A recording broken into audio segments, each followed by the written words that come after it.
전유림 집사님께서 우리를 대표해 기도해 주시겠습니다.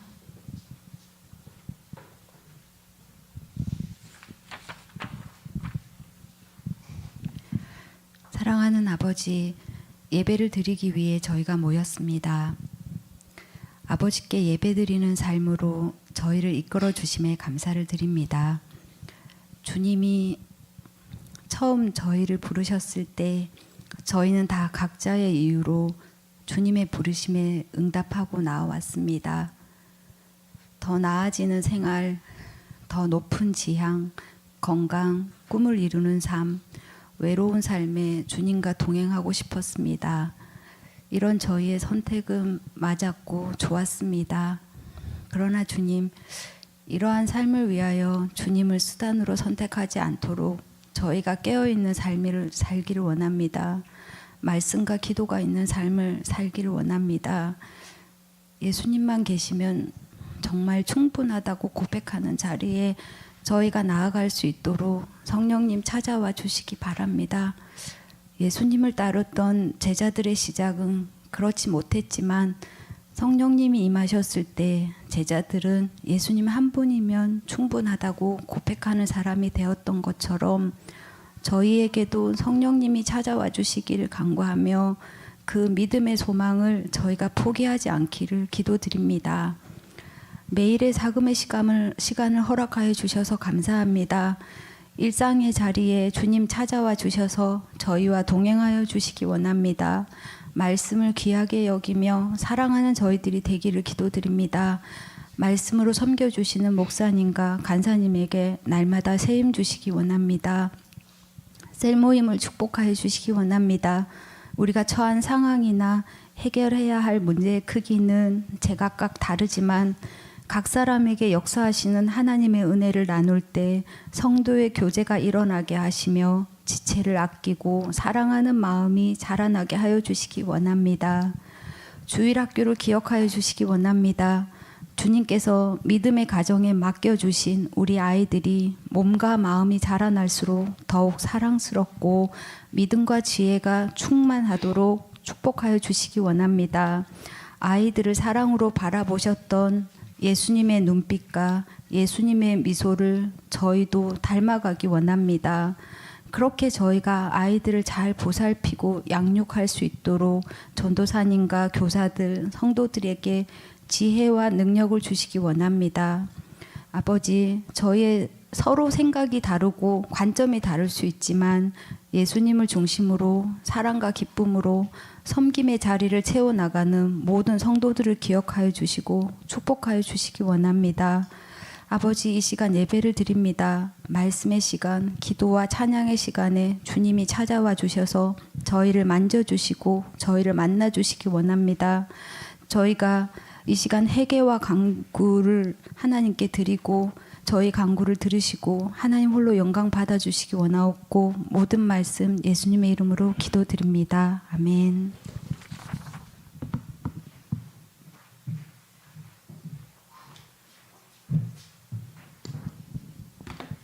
다 함께 예수님이 가르쳐 주신 주기도문 드리겠습니다.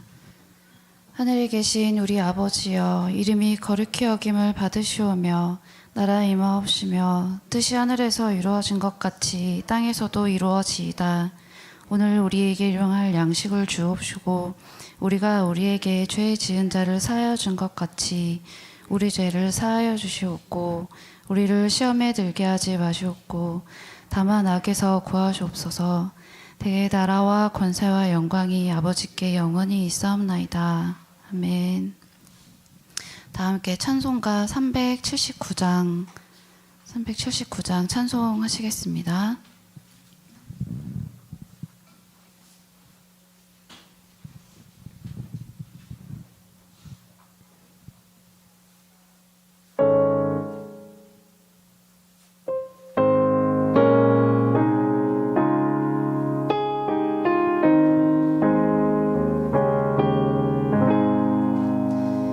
내갈 길 멀고 밤은 깊은데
하나님께서 우리에게 주시는 말씀은 다니엘 1장 1절에서 8절까지입니다.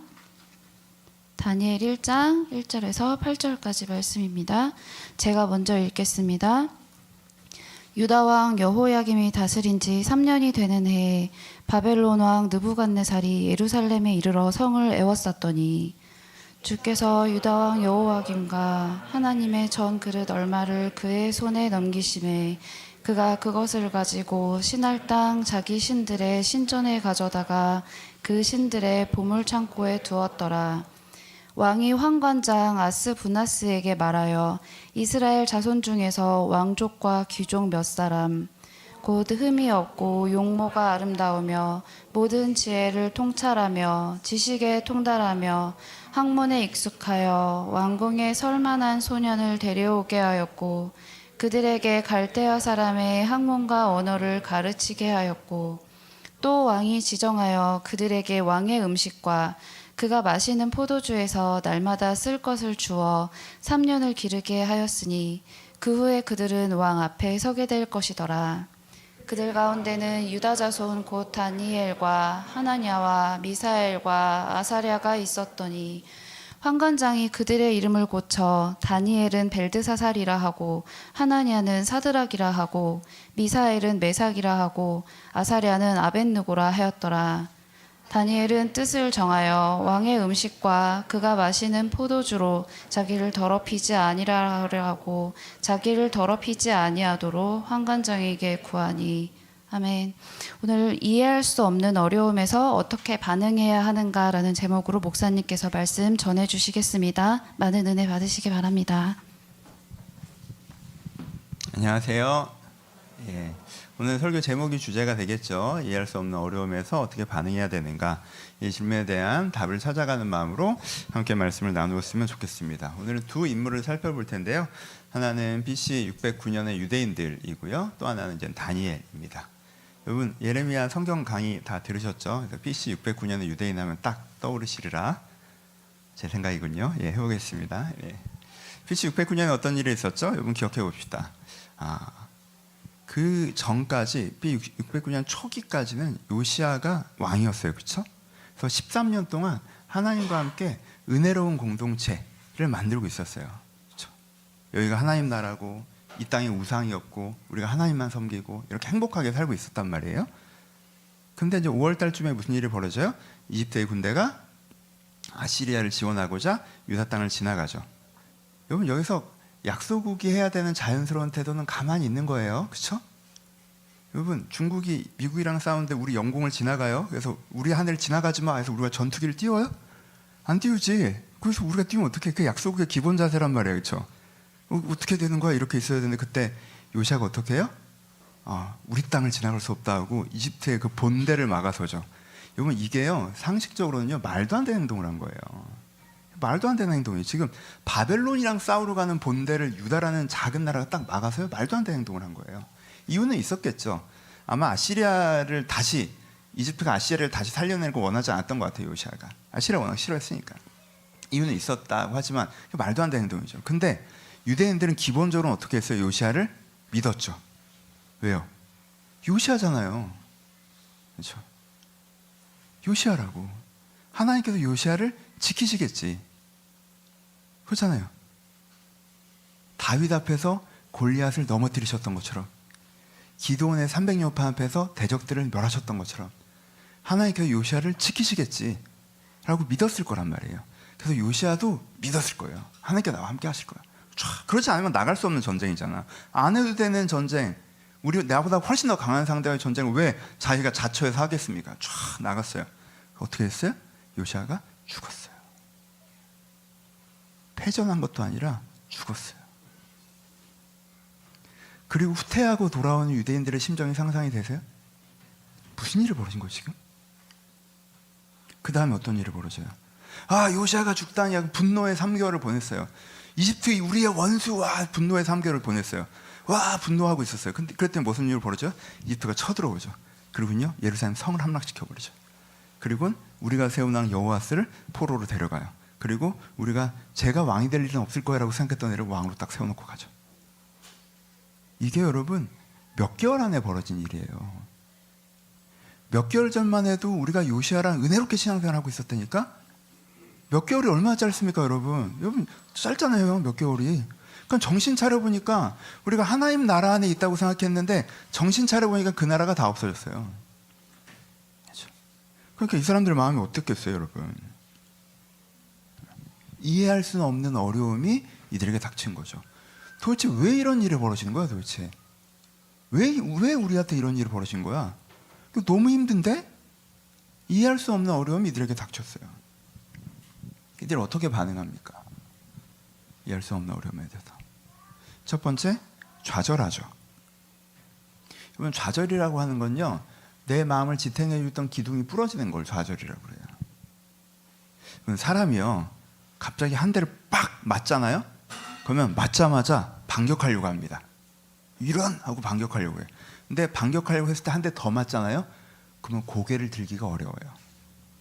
안 맞아봤구나. 고개를 들기가 어려워요. 그때 되게 고민돼요. 왜요? 처음 맞았을 땐 뭐에 집중해요? 내가 맞았다는 사실에 집중해요. 두 번째 맞았을 때는요, 내가 또 맞을 수 있다는 사실에 집중해요. 그래서 고개 들기가 어려워요. 그때 뭐가 꺾여요? 내 마음의 기둥이 꺾여요. 왜? 내가 당위가 있던 자리에 두려움이 들어선 거거든. 이게 좌절이에요. 처음에 요시아가 죽었을 때는요, 이런 이집트! 근데요, 여호와스가 끌려가고 나니까 아유, 시키시는 대로 해야죠. 그렇죠? 좌절이죠. 두 번째는 뭐예요? 순응이죠. 좌절한 사람의 당연한 반응이기도 하죠. 이젠 더 이상 뭐가 맞는지에 대해서 물어보지 않아요. 왜? 요시아가 뭐가 맞는지 얘기하다가 죽었죠. 여호와스가 뭐가 맞는지 하다가 포로로 끌려갔어요. 그러니까 이제는 뭐가 맞는지는 중요한 게 아니야. 뭐가 중요해? 어떻게 되는지가 중요한 거야. 그 다음부터 이 사람들이 계속 무슨 고민을 해요? 어떻게 되는 거야? 그러니까 바벨론이 이기는 거야? 이집트가 이기는 거야? 아, 누가 어떻게 되는 건지 좀 알려줬으면 좋겠어. 우리는 이기는 팀에 붙을 거거든, 무조건. 난 바벨론도 괜찮고 이집트도 괜찮아. 나는 가치 판단을 안 할 거야. 그냥 이기는 쪽에 붙을 생각인데, 이거 누가 이기는지를 모르겠네. 어떻게 되는 거야? 그 다음부터 유대는 수십 년 동안 이 고민을 시작해요. 그렇죠? 이때 이후로. 어떻게 되는 거야? 그래서 누가 맞는 말을 하잖아. 야, 이게 맞지 않냐? 라고 하면 뭐라고 대답해요? 그거 되도 않는 소리를 하고 있어. 이렇게 되는 거지. 되도 않는 소리를 하고 있어. 맞고 틀리는 게 뭐가 중요해? 되는지 안 되는지가 중요한 거지. 그렇죠? 이게 뭐예요? 순응이죠. 세 번째는 뭐예요? 원망이죠. 원망이에요. 하나님, 예레미야가 어설프게 믿지 말라고 그래서, 어설프게 믿으면 망한다고 그래서, 똑바로 믿으라고 그래서 내가 똑바로 믿었는데 망했어요. 이게 뭐야 도대체? 이게 뭐야 도대체? 아니, 어설프게 믿으면 망한다고, 똑바로 믿어야 산다고 해서 우리가 그 말씀을 요시아랑 듣고 이 땅에 모든 우상을 없앴잖아요. 이 땅에 우상이 하나도 안 남았다고. 솔로몬 이후로 이런 적이 없었어. 근데 망했잖아요.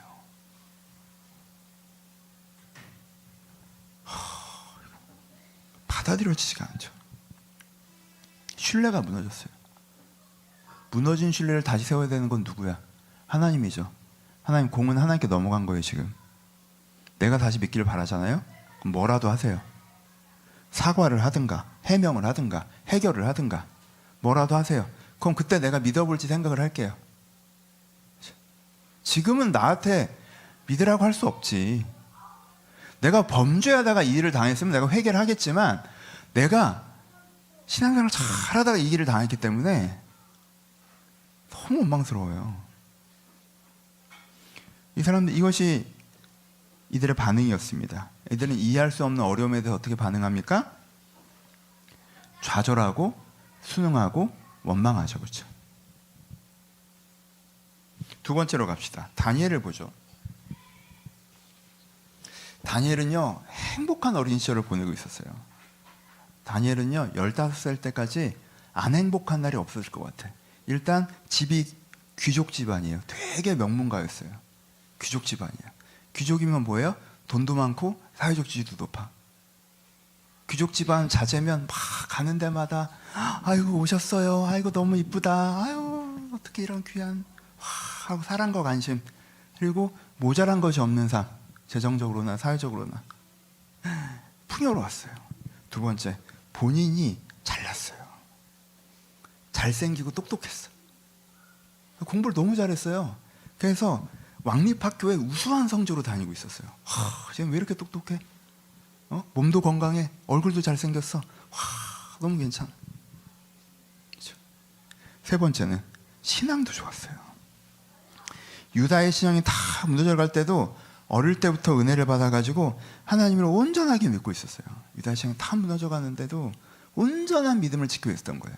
이거 얼마나 행복했을까? 환경이 좋아, 좋은 환경, 뛰어난 역량, 은혜로운 마음, 얼마나 행복해. 에? 아니, 세 개가 다 있잖아. 이거 세 개가 다 있으면 진짜 행복하지.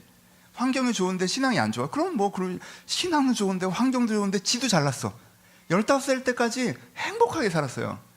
근데 15살 때 어느 날 학교를 갔는데 분위기가 안 좋아. 흉흉한 소문이 돌아요.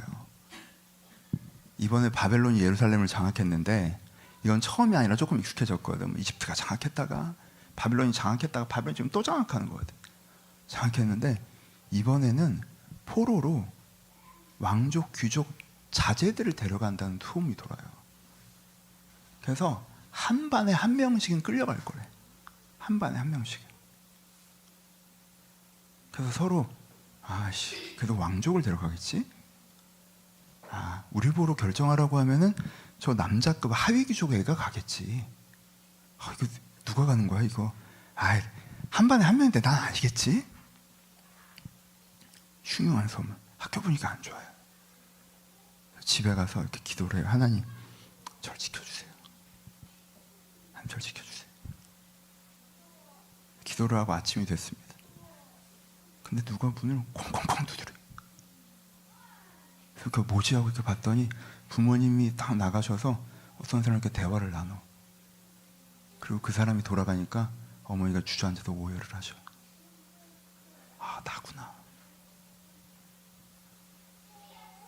인생이요 하루아침에 뒤집어지죠. 어떻게 돼요 그 다음날? 군대를 가도 이렇진 않죠. 그 다음날 하루아침에 자기 신분이 완전히 떨어지죠. 여러분, 거기까지 가려면 몇 킬로를 가는지 아세요? 1200킬로를 걸어가요. 여러분, 다니엘이 이렇게 놀 때 빼고는 발을 땅에 잘 디뎠을까?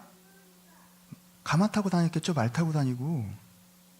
근데요, 무슨 행군이 5개월 동안 행군이야. 매일 걸어요. 매일 걸어. 걷고 또 걷고. 그러면 이게 기본적으로 군대가 와서 데려가는 거죠. 뭐 좋은 거 먹을 거 줬을 것 같아요? 먹어본 적이 없는 먹어본 적이 없는, 자본 적이 없는 데서 자는 거예요. 그리고 이게 제일 힘들었겠지. 이런 대접을 받아본 적이 없어. 사람 취급을 안 해. 내가 하인들을 또 저렇게 대해본 적이 없는데 사람 취급을 안 해, 나를. 우리는 사람과 동물 그 중간 어딘가에 있는 존재인 것처럼 우리를 대해. 그렇게 5개월을 막 가. 그럼 막 자존감이 막. 그래서 딱 도착했는데, 사람이, 국값, 배드값. 그렇게 끌고 왔고는 딱 오니까 갑자기 잘해줘. 먹을 게 막, 못 먹어봤던 음식이 산처럼 쌓여. 왕의 진미. 이야, 세상에 이런 음식이 있구나. 숙소도 좋아. 학교도 좋아. 못 봤던 건물이야, 막. 우리 동네, 내가 다녔던 학교는 그냥 동네 도서관이야. 이게 진짜 학교구나. 엄청나. 장소가 달라. 그래서 공부만 열심히 하래. 그럼 네가 고위 관료도 될 수 있대. 그랬더니 같이 갔던 애들은 다 이미 눈이 뒤집어졌어. 유대인이고 뭐고 다 뒤집어졌어. 근데 다니엘 입장에선 이게 제일 큰 문제죠. 지금 신앙을 버리라고 하는구나. 이거 안 버리면 죽을 수도 있겠네. 무슨 말인지 뻔하잖아요. 바벨론인이 돼. 그럼 잘 먹고 잘 살 수 있어. 싫어? 죽든가. 이 얘기잖아요. 그렇죠? 이 얘기라고. 이게요, 하루아침에 벌어져요. 여러분, 6개월 전만 해도요, 나 그냥 거기서 뛰어다니고 놀았어. 아무도 날 건들지 않았다고. 내가 그렇게 함부로 대할 수 있는 사람이 왔다. 근데 6개월이 딱 지났는데 6개월 전이 상상도 안 돼. 그리고 그 생활로 돌아갈 수가 없어요. 여러분, 누가 더 어려워요? 여러분, 그래도 BC 609년에 그 유대인들은요, 자기가 살던 데서, 자기 집에서, 자기 동네에서, 자기 동료들과 하던 일 하면서 살고 있는 거예요. 세상이 좀 바뀐 거지. 근데 이 사람은요, 삶 전체가 송두리째 바뀌었어요. 누가 더 어려워? 누가 더 이해가 안 돼? 하나님, 제비뽑기에서 한 반에 한 명 끌려갔는데 그게 나여야 됩니까?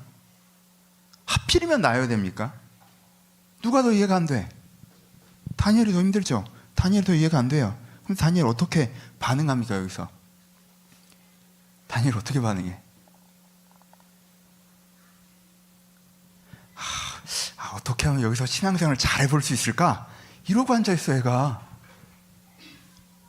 이건 다니엘은 좌절이 없어요. 그렇죠? 기준이 하나도 안 꺾인 게 보이죠? 다니엘은 수긍이 없어요. 시킨 대로 안 합니다.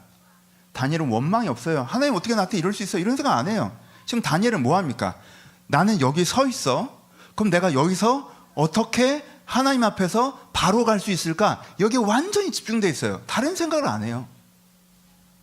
다니엘은 이해할 수는 없는 어려움 앞에서 뜻을 정하는 것으로 반응합니다.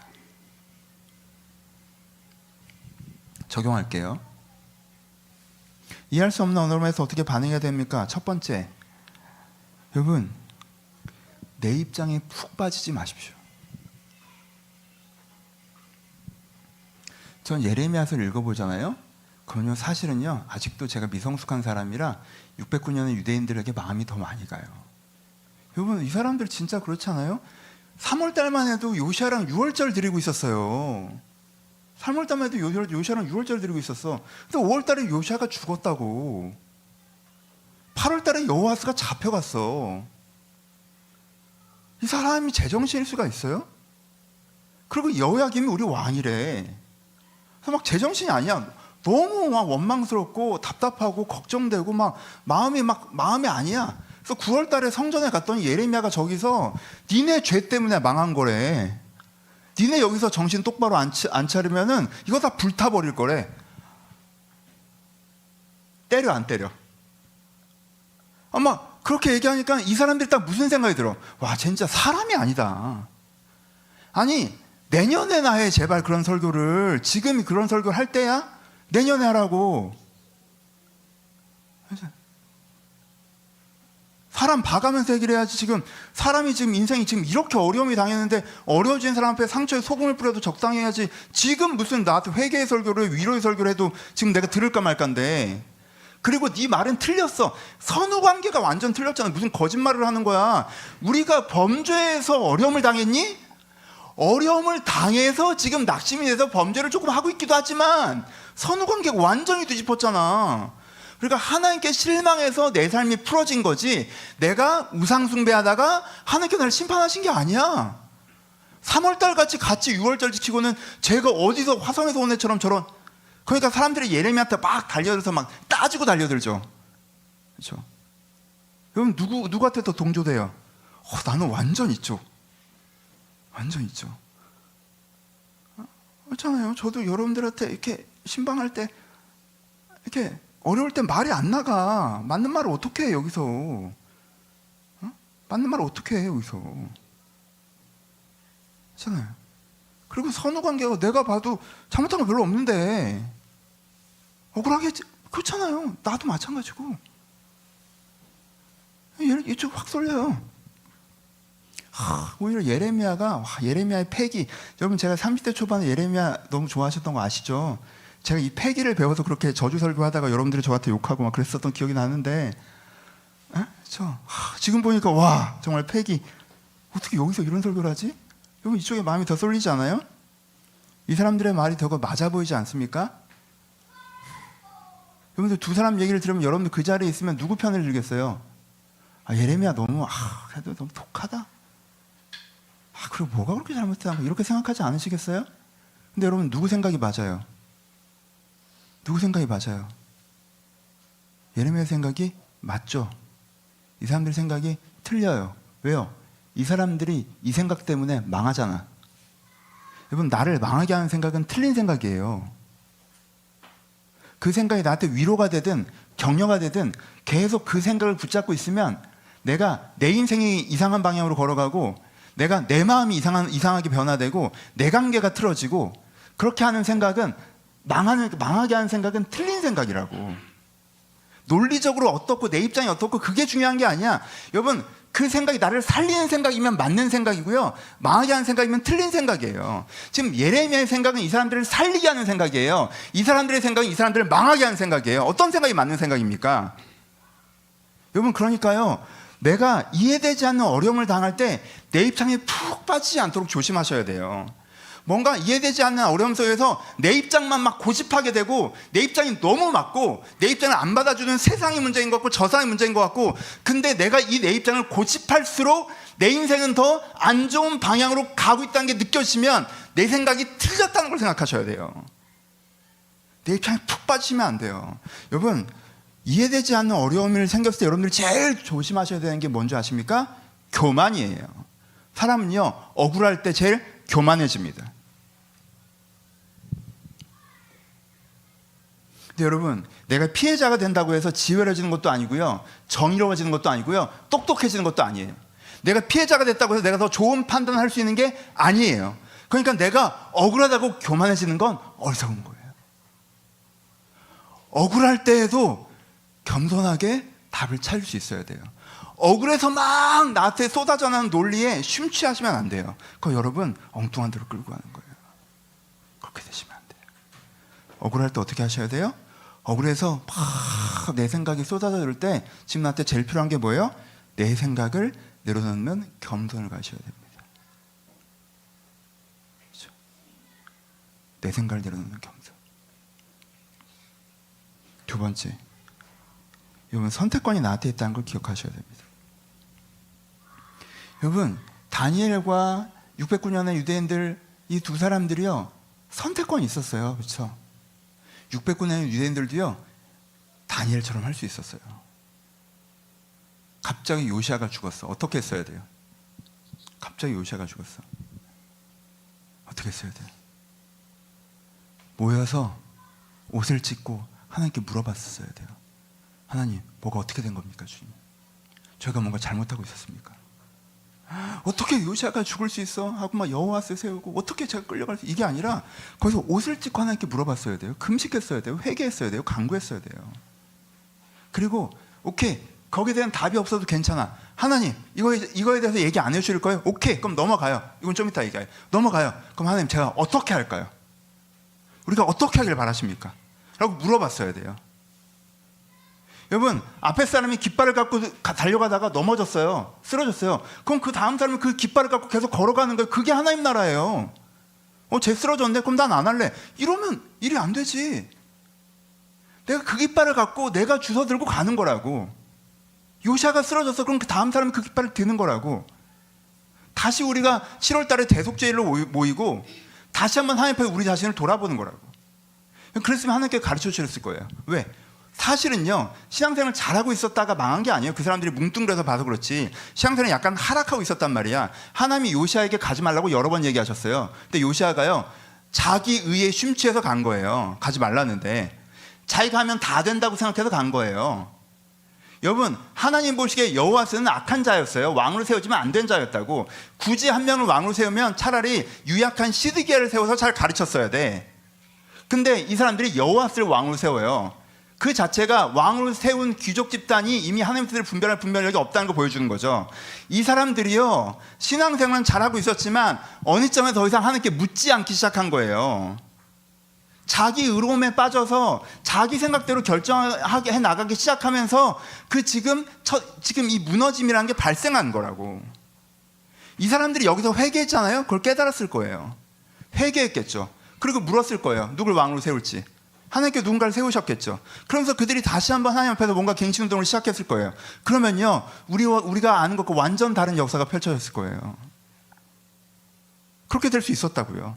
그런 기회가 그들에게 있었어요. 여러분, 다니엘도 그 반대로 행동할 수 있었죠. 다니엘이 딱 가가지고 하나님 어떻게 5개월 내내 그 생각만 하는 거야, 다니엘이. 여러분, 그런 애들이 없었겠어요? 다니엘이 5개월 내내 그런 생각만 하면 어떻게 나를 보낼 수가 있어요? 나를 우리 반에 우상숭배하는 애들이 다 하고 나만 신앙생활을 똑바로 하고 있었어. 그때 딱 보니까 사드락 메삭 아벳느고 반에서 신앙생활 잘하는 애들만 붙잡혀왔어. 아니 우상숭배하던 애들이야 가서 또 우상숭배하면 되니까 문제가 없지만 하나님만 붙잡고 있는 애들만 다 잡혀와요. 왜? 쟤네들은 정치적으로 어떻게든 뺐고 우리 부모님들은 신앙 좋아갖고 순전하게 가만히 있었거든. 그래서 순전하게 가만히 있었던 애들만 잡혀온 거지. 이게 하나님의 공의예요? 이게 하나님의 공의예요? 이러고도 나보고 바르게 살으라고 해요? 하나님이 나한테 뭔가 해명하기 전까지는 나 안 믿어요. 나 해명을 하든 해결을 하든 하세요. 다니엘이 이러지 않을 수 있었어요? 다니엘도 이럴 수 있었죠. 그럼 어떻게 됐을까? 어떻게 되긴? 우리가 걔가 누군지도 모르겠지. 그렇게 바벨론에서 살았겠죠. 여러분 둘 다 그 마음의 기회라는 걸 갖고 있는 거예요. 거기서 선택을 한 거라고. 목사님 이런 상황이면 이렇게 생각하는 게 당연하잖아요. 이런 상황에서 좌절하고 순응하고 원망하는 게 당연하잖아요. 뭐가 당연해요? 안 그런 사람도 많은데. 안 그런 사람도 많아요. 당연한 거 아니에요. 여러분들이 선택한 거예요. 안 그런 사람들도 많아요. 내가 이게 선택이라는 걸 생각하셔야 돼요. 내가 이해할 수 없는 어려운 상황에서 좌절하고 순응하고 원망하는 걸 선택할 건가? 아니면 거기서 다시 하나님을 찾는 걸 선택할 건가를 내가 결정하는 거예요. 그리고 그 결정에 대한 책임을 내가 지는 거예요. 그러니까 그때 긴장하셔야 돼요. 사탄 여러분들이 계속 속여요. 원래 그게 미끄럼틀 같은 거야. 그런 상황에서는 쭉 다 그렇게 원망하고 순응하고 그렇게 하는 거야. 좌절하는 거야. 그렇게 미끄럼틀처럼 원인과 결과야? 아니요. 선택이에요. 어떤 마음으로 내가 설지 내가 선택하는 거예요. 이 논리가 얼마나 틀렸어요. 여러분 이 논리대로 생각하잖아요. 그럼 예레미야도 설교를 진지게 때려쳤어야죠. 때려치고 싶었잖아요. 보호해준다며 지켜준다며. 근데 뚫겨 맞았어. 그날 그만두고 싶었잖아요. 그럼 원인과 결과라면 예레미야도 그렇게 했어야죠. 원인과 결과라면요 다니엘도 이렇게 안 살았어야죠. 내가 억울하게 잡혀왔는데 뭔 놈은 하나님 뜻이에요. 그쵸? 그쵸? 여러분들이 이렇게 하면 이렇게 하는 게 당연한 거예요 라고 얘기하면 다니엘을 부정하시는 거고 예레미야를 부정하시는 거고 다윗을 부정하는 거고 아브라함을 부정하는 거고 야곱을 부정하는 거고 이삭을 부정하는 거예요. 그 사람들은 그렇게 안 했어요. 그리고 그 사람들처럼 사는 사람들을 믿음의 길을 간다고 얘기하는 거예요. 그리고 여러분들이 이렇게 하는 것을 믿음의 반대쪽으로 간다고 얘기하는 거예요. 여러분들이 결정하시는 거예요. 이런 상황이면 이렇게 생각하는 게 당연해. 하나님이 나를 해명하고 설득해야 돼. 이 생각에서 벗어나지 못하는 한 여러분은 주기적으로 신앙의 위기에 빠져요. 어느 지점을 절대 넘어갈 수 없어요. 그 선택인 걸 기억하셔야 그 지점을 넘어갈 수가 있습니다. 세 번째, 더 큰 것을 생각하셔야 됩니다. 이건 그냥 생각하는 습관의 문제인데 여러분요, 어떤 사람은요 이해할 수 없는 어려운 일이 생기면요 거기에 집중을 해요. 이게 약간 능동적인 분들이 약간 이러죠. 여러분 이해할 수 없는 어려움이 생겨. 그럼 어떻게 해? 이해하려고 해야죠. 해결하려고 해요. 그렇죠? 성격적으로. 저도 약간 그런 성격이에요. 근데 여러분 그렇게 해서 이해가 되고 해결이 되면 이해할 수 없는 어려운 일로 분류되지 않았겠지? 그렇죠?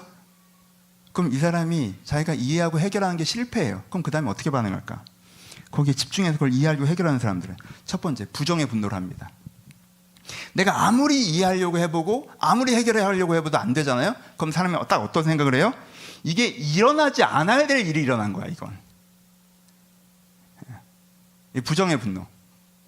이해하려고 해도 이해가 안 되고 해결하려고 해도 해결이 안 되면 이건 일어나지 않아야 될 일이었어 라고 생각해요. 그럼 일어나지 않아야 될 일이 일어났다는 건 뭐 어떻게 했다는 거예요? 잘못됐다는 거죠. 누구 책임이에요? 생각 이런 식으로 가죠. 그러니까 누군가를 욕하기 시작합니다. 사회를 욕하든가 저 사람을 욕하든가. 이 일이 안 일어났었는데 너 때문에 이런 일이 벌어졌잖아. 세상이 이렇게 했잖아. 하나님이 이렇게 했잖아. 그래서 분노하기 시작해요, 갑자기. 또 그 다음에 어떻게 해요? 체념에 순응을 합니다. 아휴, 계속 분노만 할 수는 없잖아요. 분노한다고 뭐 해결되는 거 아니니까 내 속이 시끄럽잖아. 그러니까 그 다음에 뭐 어쩔 수 없지. 일어난 걸 어떡해. 뭐 적응해야지 뭐. 일어난 걸 어떡해. 체념에 순응을 하죠. 그렇죠? 그러니까 따라가는 삶이 되죠. 그 다음에 어떻게 해요? 근데요, 이게 이해할 수 없는 일에 집중하시는요, 그렇게 체념에 수긍까지 해도요 계속 그 생각을 해. 그 생각에 머물러요.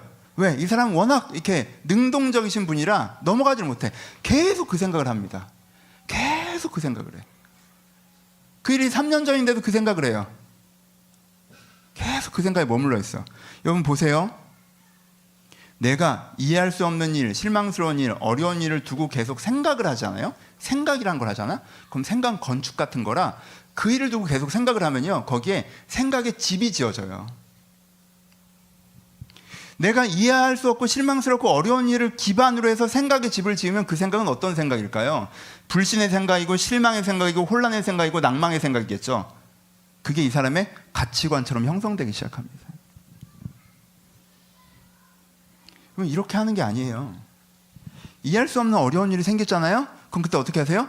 처음에는 이해를 해보려고 하세요. 처음에 해결을 해보려고 하세요. 근데 거기서 이건 이해도 안 되고 해결도 안 된다, 당장은. 그래서 정답이 딱 나오잖아요. 그럼 그때 뭐 하셔야 되는 줄 아세요? 요걸 생각하는 게 아니라 더 큰 걸 생각하셔야 돼요. 더 큰 거. 이해할 수 없는 어려움이 딱 생겼어. 그러면 이 이해할 수 없는 어려운 일이 내 삶을 흔들지 못하도록 내 삶의 기둥을 튼튼히 해야 돼요. 기둥을. 언제나 변함없는 거. 그게 무슨 일이든 상관없어. 왜? 이건 언제나 변함없는 거거든. 절대적인 거.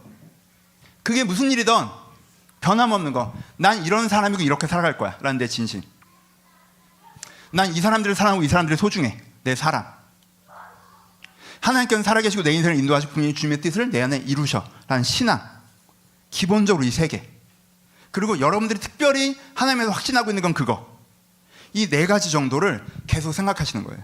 내가 이해할 수 없는 그 일을 생각하는 게 아니라 어찌됐건 난 이런 사람이고 난 이렇게 살아갈 거야. 이 사람들은 어찌됐건 나한테 소중하고 내가 사랑해. 하나님은 분명히 살아계시고 내 인생을 인도하셔. 하나님께 분명히 나에게 이렇게 말씀하셨어 라는 그 네 가지를 계속 생각해야 돼요. 거기에 집중해야 돼요. 이해할 수 없는 어려운 일을 바라보는 게 아니에요. 이걸 바라봐야 돼요. 그 생각을 계속 하잖아요. 그럼 그 생각으로부터 생각의 집이 세워져요. 그러면요, 이 일이 벌어졌다가 핵심이 아니라 그럼 그래서 지금 내가 어떻게 해야 되지가 나오는 거예요. 다니엘이 이렇게 하는 거예요. 내가 지금 포로로 끌려왔어. 그래서 바벨론 사람 되고 싶어? 아니, 나는 이런 사람이고 이렇게 살고 싶어. 내가 포로로 끌려왔어. 그래서 난 하나님 안 믿을 거야? 아니, 하나님 내 인생 인도하셔. 포로로 끌려왔어. 그래서 유대민족이 그래서 나한테 이제 의미가 없어? 아니, 난 유대민족을 사랑해. 하나님께 분명히 나에게 내가 너와 함께하고 너를 사용할 거라고 말씀하셨어. 이 네 가지 생각만 해요. 그럼 뭐가 나와? 나 신앙 지켜야겠네. 여기서 뜻을 세워야겠네. 답이 나오죠. 그걸 하죠. 그렇게 한참을 살았더니, 그렇게 10년을 살고 20년을 살았더니, 그때서야, 총리가 되고 나서야 유대인들을 이 땅에서 받아들이고 유다가 멸망하는 것들을 보고 나서야 하나님께서 나를 먼저 보내셨구나. 날 여기를 보내신 이유가 있구나. 걸어오는 과정은 힘들었지만 거기에 의미가 있었구나는, 그게 왜 거기서 벌어졌느냐는 나중에 이해가 되는 거예요. 나중에. 내가 이 중요한 것에 집중하다 보면. 그래서 그 집중한 걸로 내가 답을 찾고 거기에 대해서 내가 해답의 그것들을 하다 보면 그 다음에 이것들이 나타난다는 것입니다. 그건 아이들을 키우다가 이해할 수 없는 어려운 장면을 만나십니까? 거기에 집중해서 분노하고 수동하고 부정적인 생각을 하십니까? 그럼 그러지 마세요. 그렇게 하는 거 아니에요. 얘가 왜 이런지 이해가 안 돼. 끝까지 이해해 보려고 안 되다가 이해가 안 되잖아요? 그러면 한 걸음 물러나세요. 물러나세요. 그렇죠? 그리고 중요한 걸 생각하세요. 내가 이 아이를 사랑한다. 난 이 아이를 바르게 키우고 싶다. 하나님께서 이 아이와 함께 하신다. 난 이 아이가 가장 좋은 게 뭔지 모른다. 중요한 걸 생각하셔야 돼요. 한 걸음 물러나셔야 돼요. 부부관계에서 도대체 이해가 안 돼. 얘는 왜 이럴까?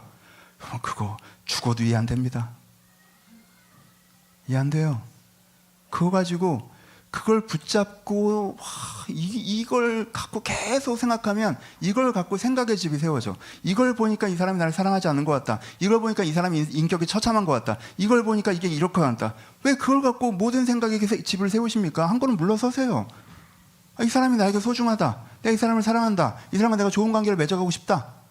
근본적인 생각으로 그러세요. 그리고 다시 돌아가시는 거예요.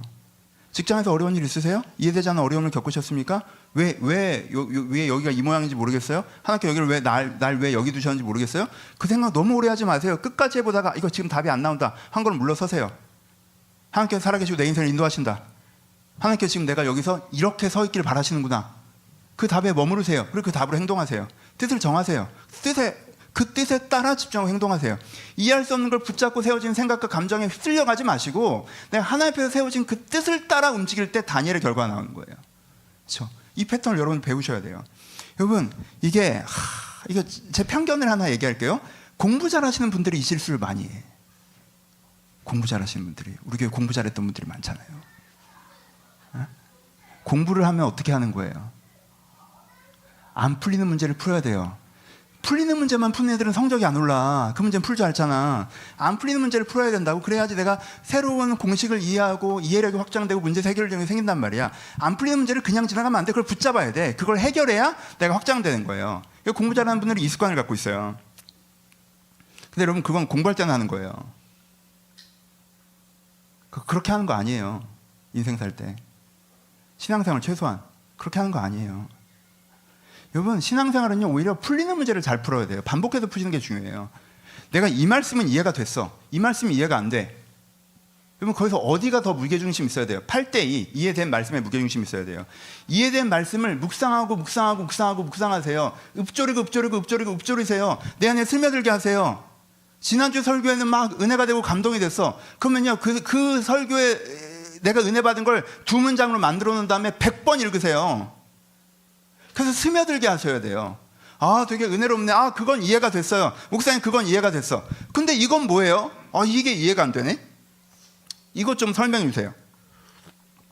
이걸 보니까 좀 그럼 이렇게 하면 하나님이 좀 그런 거 아닌가? 이렇게 하면 뭐 이런 거 아닌가?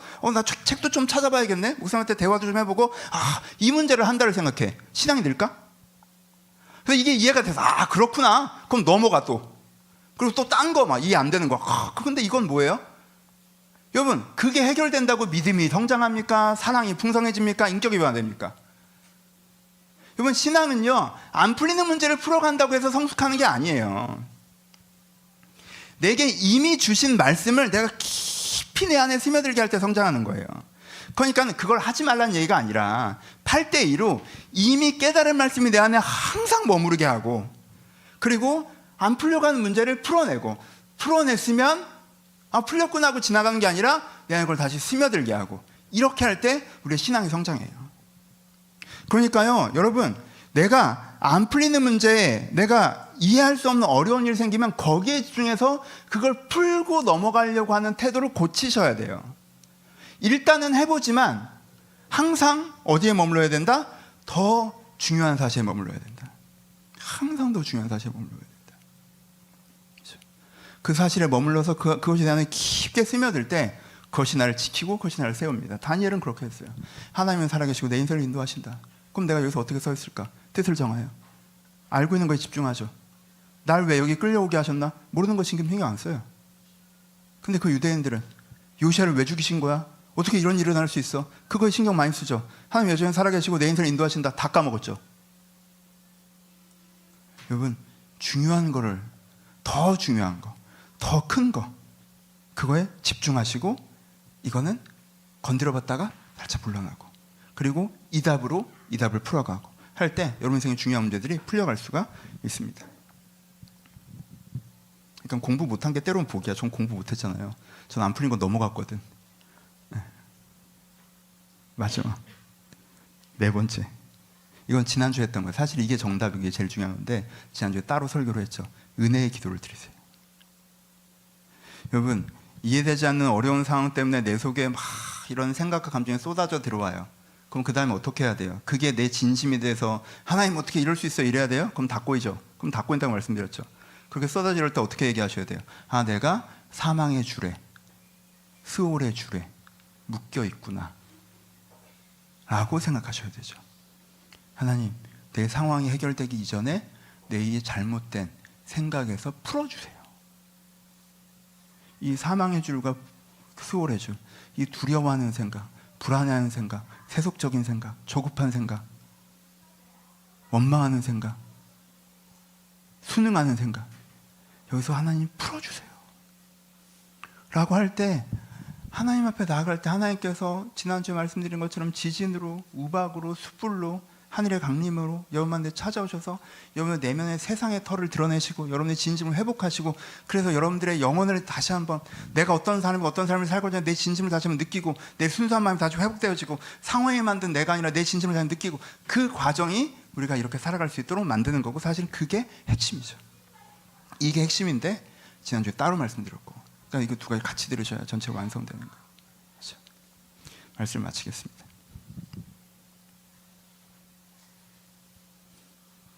그러니까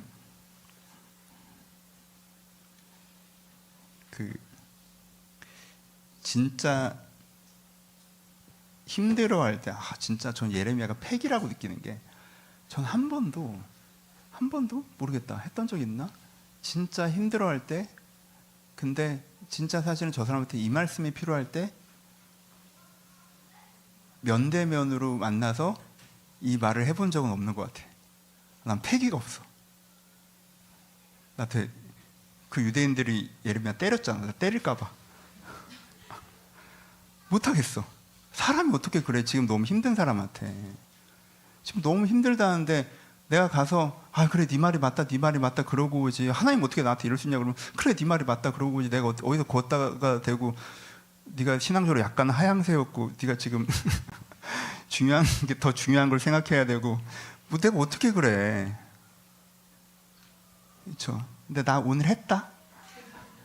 여러분들 기억해서 갖다 쓰세요. 나 어려울 때는 나 부르면 가서 내가 이게 떠올라도 나 안 할 거예요. 그래 네 말이 맞다. 왜? 내 감정은 나도 그러니까. 나도 그 수준이거든 사실. 저 이렇게 잘 못해요. 근데 여러분 사실 그 말은 듣기 좋아도 죽이는 말이고, 이 말은 듣기 싫어도 살리는 말입니다. 제가 거기서 그렇게 여러분들 위로만 해주고 돌아올 때 내가 혹시 이 사람의 그 자기 입장을 강화해 주기만 한 건 아닌지, 난 그냥 마음을 달래주고 싶었던 건데, 그리고 나중에 와서 목사님도 그거 맞다고 했잖아요. 그러면 이제 와서 아니라고 할 수도 없고, 그래 네 죄를 내가 같이 진다. 근데 여러분 이게 듣기 싫지만 살리는 말이에요. 예레미야의 설교가 유대인들이 듣기 싫었지만 그게 살리는 말이었어요. 유대인들은 듣기 싫다고 안 들었죠. 그래서 죽어요. 근데 듣기 싫어도 들으면 살아요. 내 인생에 이해할 수 없는 어려움이 생겨서 그 감정이 막 쏟아져 들을 때 이런 얘기요 듣기 싫습니다. 여러분 요즘에 괜찮아서 이 설교를 지금 들으시는 거지, 오늘도 요즘 좀 어려우신 분들은 이 설교 불편해요. 듣기 싫어요. 저도 그랬어요. 제가 어려운 사람에게 막 그런 얘기를 제가 절대 안 하는 말이, 지금도 있어야 되는데 안 하는 말이, 그러니까 찬양에 들어가 있으니까 그때 들으세요. 그게 너한테 성장의 기회가 될 거라는 말은요, 전 절대 안 합니다. 제가 아직 그 상처를 극복을 못해서 내 인생 어려울 때 누가 나한테 그러는데 진짜 칠까? 라는 생각이 들더라고. 성장의 기회 너나 해. 내가 너보다 성숙했어. 너 따위가 어떻게 나한테 성장의 기회를 얘기를 해. 어디다 대고 지금 내 그 죄된 모습이 기억나서 못해요. 성장의 기회 못해. 제가 왜 이런 말씀 드린지 아시겠죠? 혹시나 오늘 설교도 지금 한참 어려우신데 오히려 상처로 들으실까 봐 제가 되게 조심스러워요. 내가 이걸 새벽 3시까지 붙잡고 있었어요. 그래서 독한 부분 많이 뺐는데, 약간 빼다가 내가 또 이제는 거짓 선지자인가라고 생각해서 몇 개 또 넣었어. 또 몇 개 있어. 또 근데 이게 상처가 되지 않나, 뭐 상처만 되고 은혜도 안 될 것 같은데 뺄까 하다가 또 예레미야도 뭐 상처는 되고 은혜도 못 받는데 했던 것 같은데라고 다시 넣고 막. 이게 여러분들 귀에 듣기 좋은 설교할 때가 너무 편해요. 이런 설교 나 안 하고 싶어. 나이 먹어서 이제 불편해. 자주 안 할 거예요. 그래서 기회가 있을 때 들으세요. 이게 살리는 얘기예요. 이게 살리는 얘기예요. 여러분 듣기 싫어도 들으셔야 돼요. 이거 살리는 얘기예요. 바뀌셔야 돼요.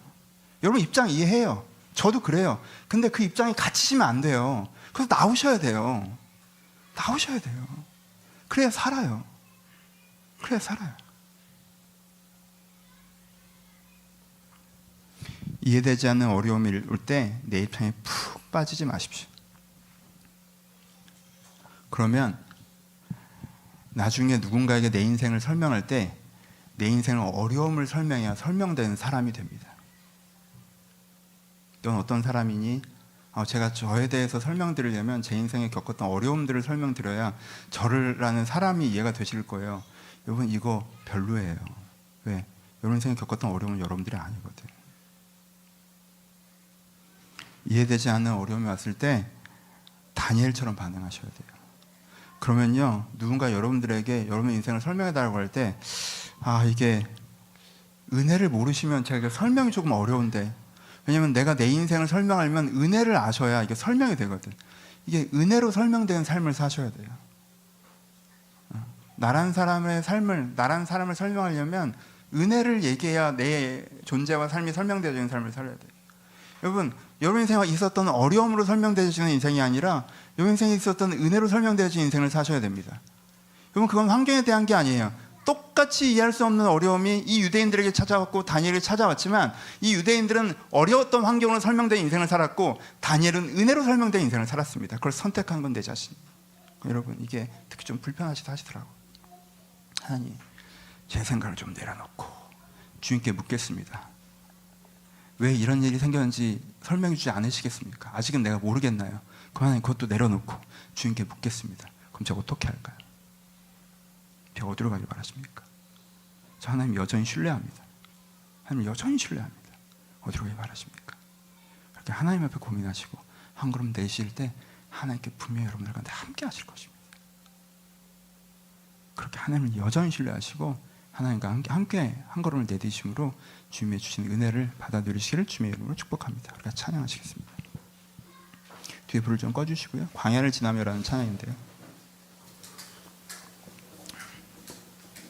우린 때로 광야에 섭니다.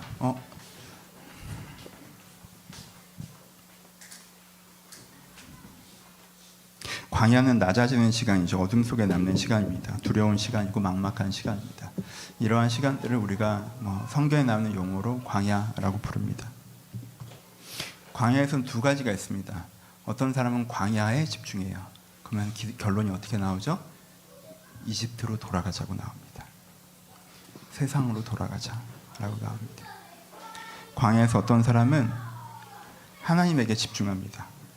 그럼 어떤 결론이 나옵니까?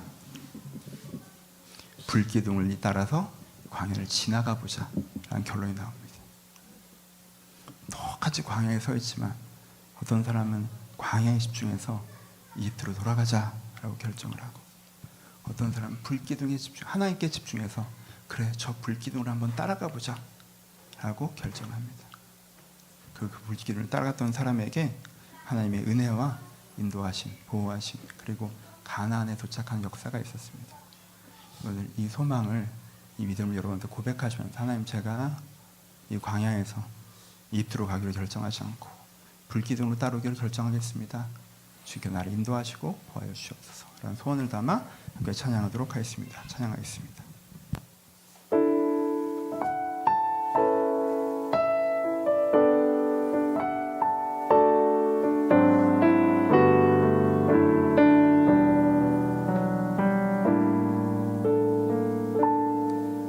왜 나를 깊은 어둠 속에 홀로 두시는지, 어두운 밤은 왜 그리 길었는지,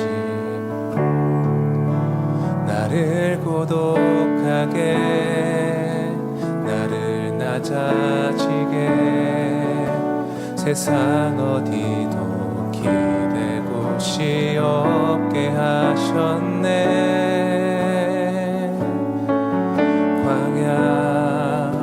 광야에 서 있네.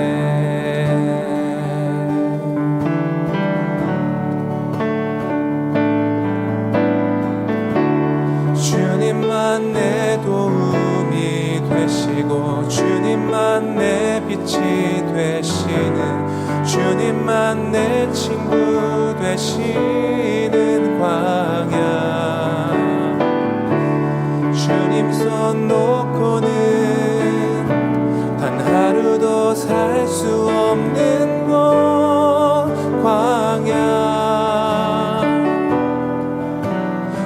광야에 서 있네.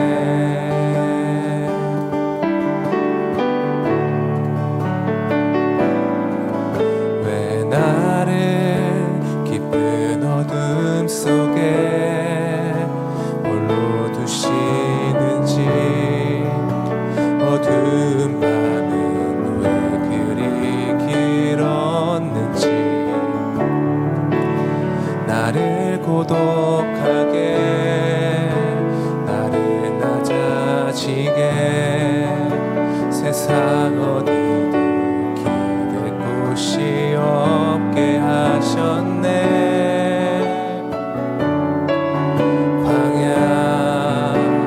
광야에 서 있네.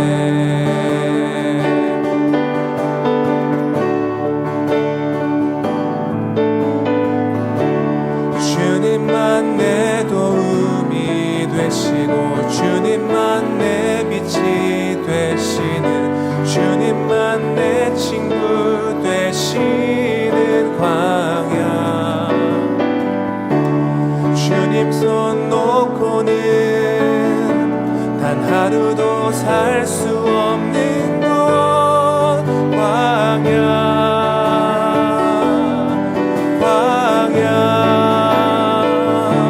주께서 나를 사용하시려, 나를 더 정결케 하시려, 나를 택하여 보내신 그곳 광야. 성령이 내 영을 다시 태어나게 하는 곳,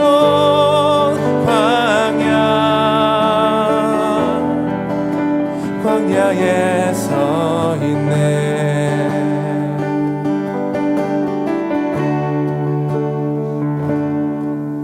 내 자가 산산이 깨지고 높아지려 했던 내 gun도 주님 앞에 내어놓고, 오직 주님 뜻만 이루어지기를, 나를 통해 주님만 드러나시기를.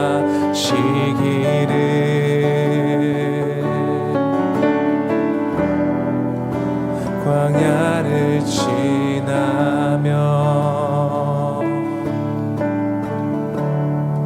우리 같이 기도하실 때 하나님, 제 진심은 그 유대인들처럼 내 입장에 빠져서 막 허우적거리는 것이 아니라, 내 진심은 다니엘처럼 중심을 가지고 살아가고 싶습니다. 근데 정말 잘 안 됩니다. 하나님, 정말 잘 안 됩니다. 저에게 은혜가 필요합니다. 주님, 제가 은혜가 필요합니다. 하나님, 제 마음에 이 환경을 주는 마음들을 다 내려놓고 하나님께 주는 마음으로 회복되는 은혜를 허락하여 달라고. 이 환경을 주는 마음에 떠밀려가면서 나 같지 않은 거칠고 불안하고 날카로운 그런 모습으로 살아가지 않게 하시고, 하나님께 주는 마음으로, 내 본 모습으로 내가 그렇게 아름답게 살아가게 해달라고 주실 은혜를 기대하시면서 간절하게 한번 기도했으면 좋겠습니다. 기도하겠습니다.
다음으로 기도하실 때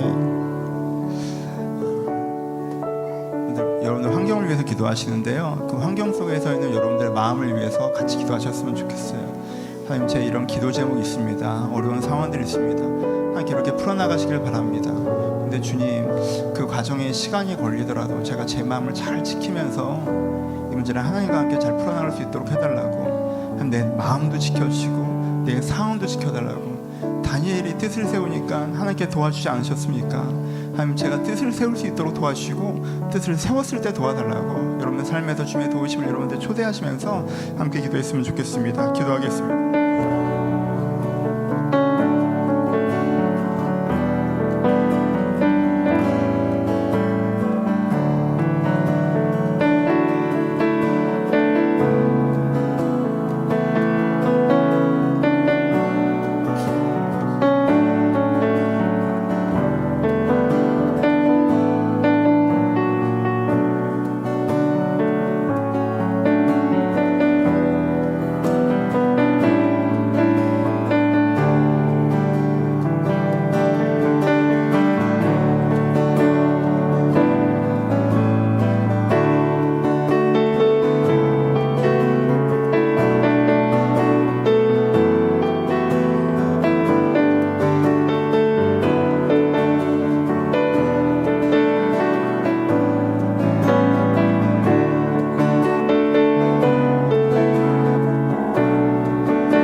주변에 광야를 지나고 계신 분들 알고 계시다면 축복하며 기도해 주셨으면 좋겠습니다. 우리가 할 수 있는 건, 그쵸? 우리가 뭐 조언하고 격려하고 뭐 이런 것도 있지만 기도해 줄 수 있는 것이 우리가 할 수 있는 가장 큰 것인 것 같습니다. 하나님, 내 아이들에게 함께하여 주옵소서. 내 남편과 아내에게 함께하여 주옵소서. 내가 사랑하는 우리 교우 중에 어려운 광야를 걷고 있는 사람에게 함께하여 주옵소서. 내가 안타깝게 생각하는 그곳에 주님께서 함께해 달라고. 광야에서 인도하시는 불기둥 같은 하나님, 구름 기둥 같은 하나님, 만남의 주력이 되신 하나님을 그들이 경험할 수 있게 해달라고 우리 함께 중보하며 기도하도록 하겠습니다. 기도하겠습니다.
속 헤매이던 내 영혼 갈 길 몰라 방황할 때에 주의 십자가 영광의 그 빛이 나를 향해 비추어 주셨네. 주홍빛보다 더 붉은 내 죄 그리스도의 피로 씻기어 완전한 사랑 주님의 은혜로 새 생명 주께 얻었네. 은혜 아니면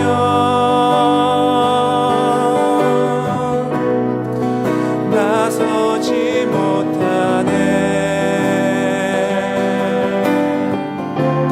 십자가의 그 사랑 능력 아니면 나서지 못하네. 은혜 아니면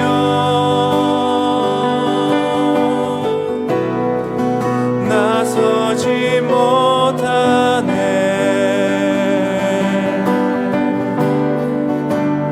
놀라운 사랑 큰 해 아니면 나서지 못하네. 나의 노력과 의지가 아닌 나의 노력과 의지가 아닌 오직 주님의 그 뜻 안에서 외로운 자라 내게 말씀하셨네. 완전하신 그 은혜로 은혜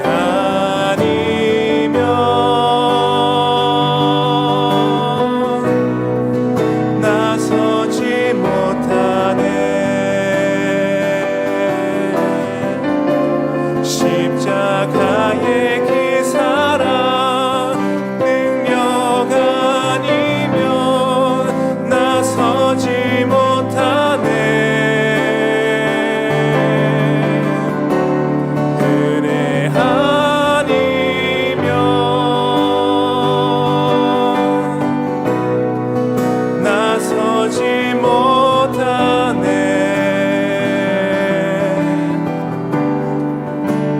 놀라운 사랑 큰 애 아니면 나서지 은혜 아니면 은혜 아니면 나서지 못하네.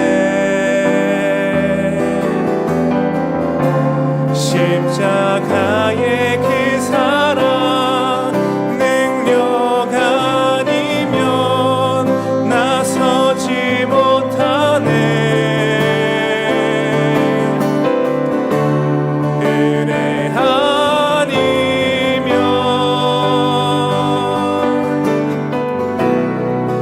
나서지 못하네. 완전한 사랑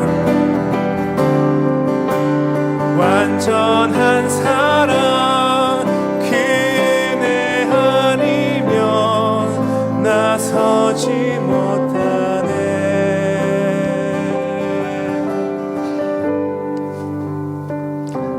하나님, 이해할 수 없는 어려움 속에서 그 생각을 멈춰보려고 하지만 멈춰지지 않습니다. 원망하지 않고 싶은데 원망이 나옵니다. 아버지, 두려워하지 않고 싶은데 두렵습니다. 더 크게 생각하고 싶은데 잘 되지 않고 여기서 벗어나고 싶은데 보이지가 않습니다. 하나님, 은혜가 아니면 저희가 이 중에 아무것도 할 수 없음을 고백합니다. 아버지 은혜 주셔서 저를 여기서 건져 주시옵소서. 제가 지금 여기에 떠내려가고 있사오니 여기서 저를 건져 주시옵소서. 이 밖으로 나와서 하나님께 주신 땅에 서서 이 여름을 바라보고 하나님과 함께 한 발 한 발 걸어가게 하여 주옵소서. 하나님께서 그 은혜를 주시면 저희가 서겠습니다. 그 은혜를 주시면 저희가 서겠사오니 오늘도 그 은혜를 사모하오니 이들 가운데 은혜 주시고 예배에서 잠시 주신 은혜가 아니라 이번에 한 주간 은혜를 주셔서 이 한 주간 상황 가운데 떠밀려 있었던 마음들이 있었다면 한시 한번 주님을 바라보고 땅으로 올라설 수 있도록 이 손을 붙잡고 일으켜 세워 주시옵소서. 이제 우리 주 예수 그리스도의 은혜와 하나님 아버지의 사랑하심과 성령님의 교통하심이 지금도 주님을 바라보는 모든 자들 가운데 이제부터 영원토록 함께 했을지어다. 아멘.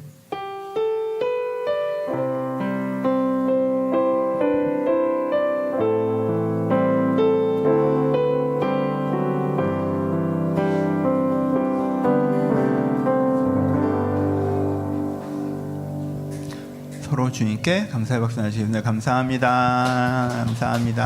감사합니다. 예, 광고 말씀드리겠습니다. 제가 먼저 하나 광고를 드릴게요. 저희 교회에서 내부의 구제금 집행을 할 때에는 상황을 설명드리지 않고 제가 이 부분은 집행을 했으면 좋겠다라고 말씀드리면 여러분들이 투표해서 결정하는 방식으로 이루어집니다. 그래서 제가 500만 원 교회 내부에 지원을 하려고 합니다. 여러분들 이번 주에 한 주간 투표가 진행될 테니까 그 부분들에 대해서 투표해 주셨으면 좋겠다라고 부탁의 말씀을 드립니다. 이 시스템이 문제가 있다는 걸 저도 알고 있습니다. 저도 이 시스템이 되게 불편하고요. 사실은 저희 교회에서 제가 그 재정을 결정할 수 있는 건 사실 일원도 없거든요. 근데 이 부분에 대해서만 제가 되게 큰 부분에 대해서 여러 사람과 공유하지 않고 혼자 결정하는 부분에 대해서 이게 투명성의 문제가 분명히 있다라는 것도 제가 잘 알고 있고요. 그리고 그래서 고민도 많이 합니다.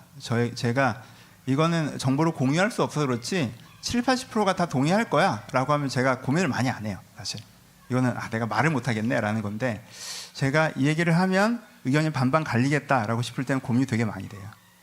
그래서 제가 그것을 가지고 기도도 많이 합니다. 그래서 그러면 이것을 내가 이거 어떻게 해야 되나 이런 기도를 많이 합니다. 그래서 제가 그냥 말씀드리는 건 목사님이 그냥 결정한다니까 그래 500만 원 지원하자 이렇게 결정하지 않고, 아직까지는 제가 심사숙고해서 결정하고 있고, 제가 이게 되게 그렇잖아요. 운영이 누가 기도하고 있다는 걸 알면 제가 마음이 되게 편하거든요. 전 뭐 셀 개편을 한다 뭘 한다 할 때 저분들이 기도하시면서 결정하시는구나 하면 제가 기도를 많이 안 해도 그냥 존중해 드리는데, 이거는 사실은 저만